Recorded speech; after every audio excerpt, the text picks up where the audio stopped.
since I'm not in the diocese, I may not have a chance to answer that question later, but as a member of Executive Council, I would love to see at the next General Convention some sort of presentation from the Diocese of Virginia on this work. I think that would be transformative for the other deputations.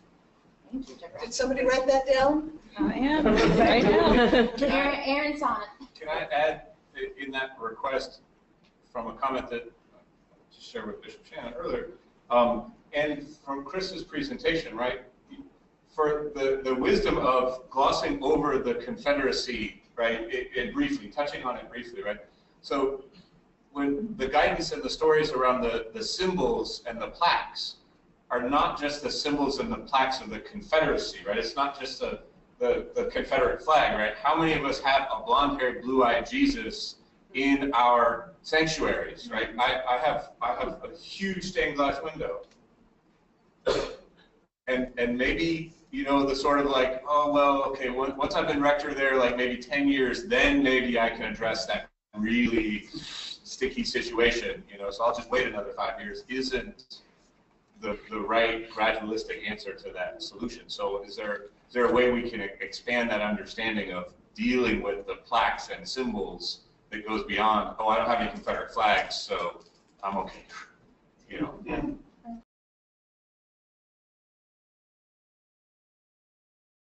I'm glad you had that follow-up to it, because I was going to double back to something Dorothy said earlier about the box that the establishment wants to put people of color into.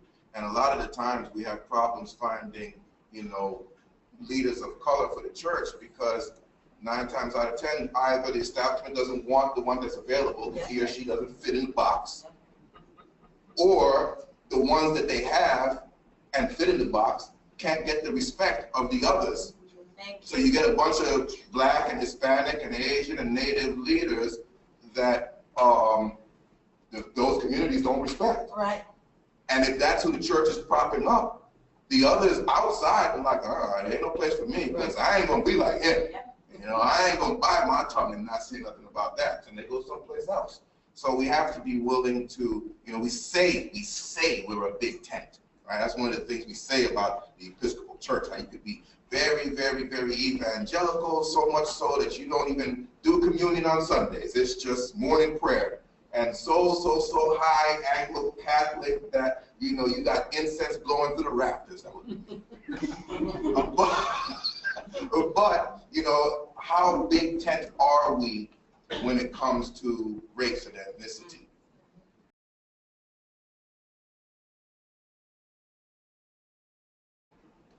Name it and name it again and name it again, and don't take the dismissals for the end of it. I mean, you preach about it, and then you teach about it, and then you invite Chris and whoever else to come and do that presentation. You find ways, I think, to keep doing it. Again, without the flippancy of this, that has been scary. That feels risky, right? And ooh, I don't know what they're gonna say or how they're gonna respond. We have to keep laying it out there. Be creative. If you have numbers people, then do numbers. If you need emotional people, then do emotional numbers. I mean, if you know it's there, we know it's there. We've got the facts to back it up. We've got the history to back it up. Find what resonates with where you are and try and bring that in, and then try again, and then try again, and please keep trying again, at least for starters. And I would say to that, I would add to that is I'm gonna expand this statement, because it's usually used for preaching, but I like to expand it to ministry as a clergy person, as a church leader, period. Minister like your bags are already packed. You know, the Lord told us to go into a place and to stay there and greet the place, and as the Spirit stays and is there, then we stay. But if the Spirit is not there, knock the dust off his feet and keep moving. And one of the problems is we minister like we're supposed to be someplace for forever. And so because we don't want to get fired and don't want to deal with the headaches and the talking and so on and so forth, we bide our time and we stay silent. But minister, like your bags are already packed, knowing that the Lord has you. Because that's an incarnation of white supremacy, right? That the idea that those people who I do not know, who are being affected by this system of systemic racism, are less important than the people I do know who are here and around me. And for white folks, right, that generally breaks down along racial lines. That for a lot of us, the dealing with the problems and the dynamics of the white folks in front of us in our institutions is more important than the damage and the violence that's being done outside of our immediate context. Right? That's an incarnation of white supremacy in our lives.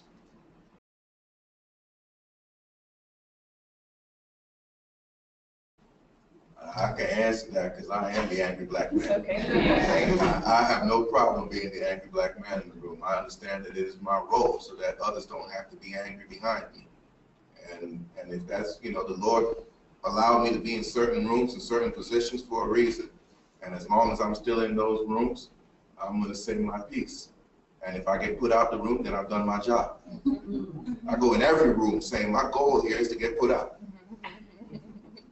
And so I don't think the issues are so important that we can't tiptoe around it. So I don't want anyone to have that fear of being the angry person. There's a reason why you're mad. Mm-hmm.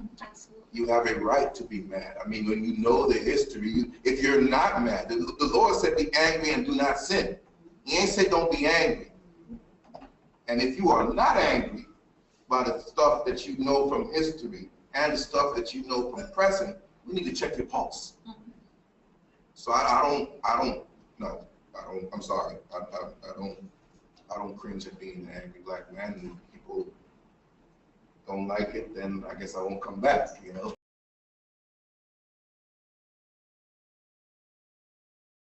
Relationship, right? If you don't have a relationship, you shouldn't do it. Right. Like, come on, that is the epitome of appropriation, right?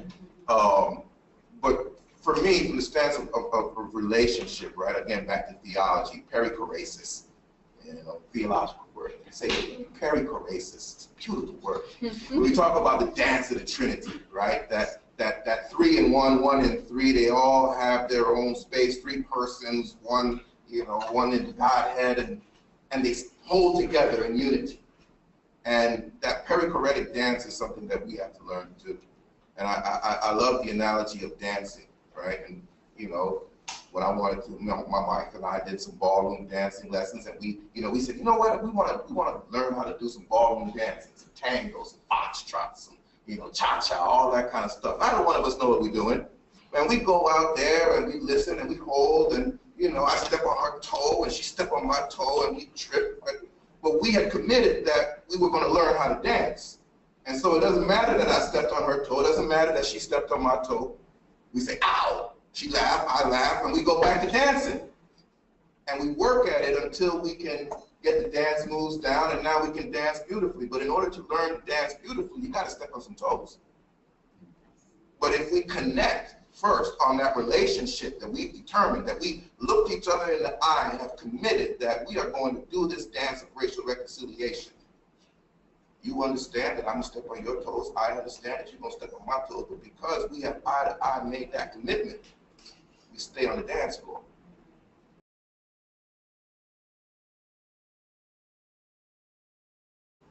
Oh man, I'm going to jump because I love liturgy. I love liturgy.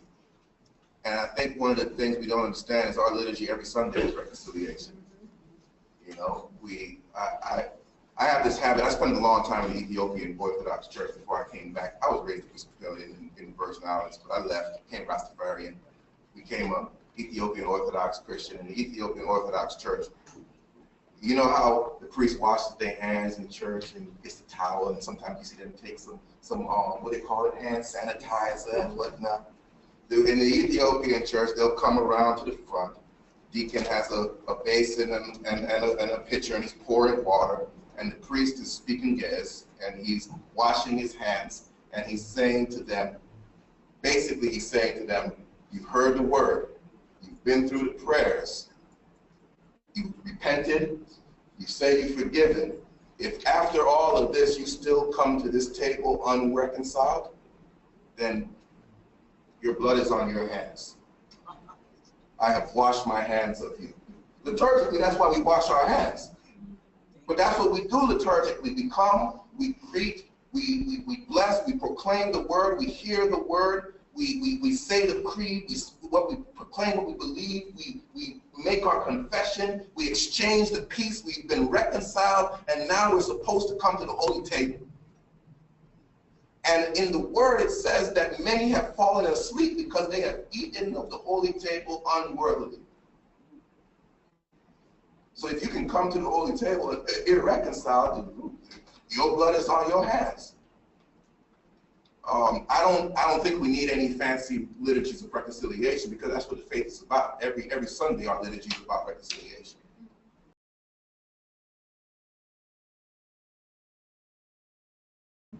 So if I may, as somebody who's leaving the diocese, I feel more at liberty to speak, right, and pose profound questions, right? But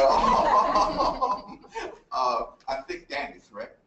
I think what I hear is there a way, especially because not even just laity, but clergy as well, most of the times those who need to hear it aren't showing up. Is there any benefit to having some sort of bishop-mandated session for clergy? Well, the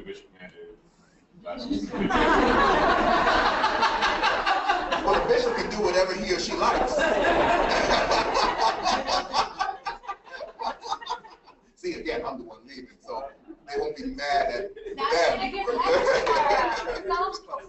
Dear bishops, we were offended by what Jabril said. And that's okay, because I'm left. But, some sort of bishop-mandated session on this sort of material so that all of the priests know this and have to engage it. My initial thought was, is it coming from the seminaries? And not, No. Because we are a diocese, and the diocese in Virginia will always be Virginia, naturally. This is something that is very part and parcel to who we are, and understanding and making sure that our clergy who are maybe coming from other states knows these things about Virginia. I think it would be very important. Let me throw something out here, right? While Jabril and our bishops get the bishop-mandated thing squared away, so something I have noticed in my congregations, in the two that I've served in the Diocese of Virginia, and the 3 or 4 that I've been a part of here in my time, right? The single most effective way to communicate anything is for one layperson to tell another layperson, right? Any announcement that I make is dismissible as that's just for the clergy, or that's something that those people with collars can do, or oh, he has the time to do that because this is his job. I mean, there's 1,000 different ways to do it. The single most effective way, you are the diocese. You are, and I'm talking especially now to white folks, okay, because that's kind of one of my mandates, right? We are the single most effective vehicle. You are the single most effective vehicle for getting this message to the other white people in your congregation. You don't look like an angry black man, all right? You don't look like any of those things. You are that message. And they are going to hear it differently from you than they will from me or from any other clergy person. And so I implore you, while we work on all of these ways, which are legit and important ways, for you, white people of the Diocese of Virginia, please understand, sharing your emotional experience, your reaction to what's going on and what we've learned today, I think is the single most important avenue for communicating that information and getting it to be part of the fabric of our diocese and changing that culture and bringing that wisdom. You can do that.